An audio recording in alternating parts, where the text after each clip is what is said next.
Pagkakaibigan nina Alden, Catherine hindi nawala mula noong HLG. Hindi nawala ang pagkakaibigan ng mga bituin ng Hello, Love, Again, na sina Alden Richards at Catherine Bernardo, mula nang magkasama sila sa blockbuster film na Hello, Love, Goodbye. Sa pinakabagong episode ng On Cue, noong Lunes 14 ng Oktubre, nausisa sina Alden at Catherine kung sakaling wala silang proyekto, magiging magkaibigan pa rin ba sila? Kung walang project, tuloy-tuloy yun, the friendship, the closeness, tanong ni ABS-CBN showbiz reporter MJ Felipe. Hindi naman siya nawala actually, sagot ni Alden. Parang nabisi lang kami with our own projects, work, and commitments. But it has been there, like the whole group has been really, parang may blood compact after our first movie, dagdag pa niya. Matatandaan na sa nakaraang kaarawan ni Catherine.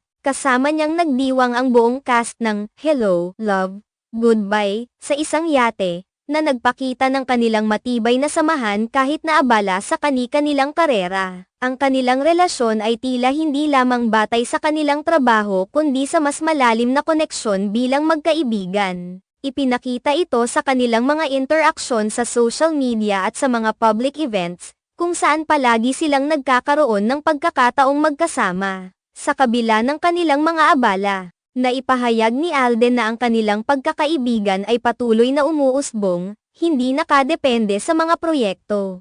Ang kanilang shared experiences at mga alaala mula sa kanilang unang pelikula ay nagpatibay sa kanilang ugnayan. Madalas na pag-usapan ng mga fans ang chemistry at rapport ng dalawa, at tila kahit gaano pa man sila kabisi sa kani-kanilang mga karera, nariyan pa rin ang pagmamalasakit at suporta sa isa't isa. Dahil sa kanilang magandang samahan, marami ang umaasang magkakaroon pa sila ng mga susunod na proyekto, ngunit kahit wala ito, mukhang tiyak na mananatili silang magkaibigan. Ang mga ganitong pahayag mula sa mga artista ay mahalaga dahil nagbibigay ito ng inspirasyon at positibong mensahe sa kanilang mga taga-subaybay. Ang pagkakaroon ng tunay na pagkakaibigan sa likod ng kamera ay nagpapakita na ang industriya ng entertainment ay hindi lamang tungkol sa trabaho, kundi pati na rin sa mga tao at relasyon na nabubuo sa proseso. Sa kanilang mga naging proyekto, naging matagumpay ang dalawa.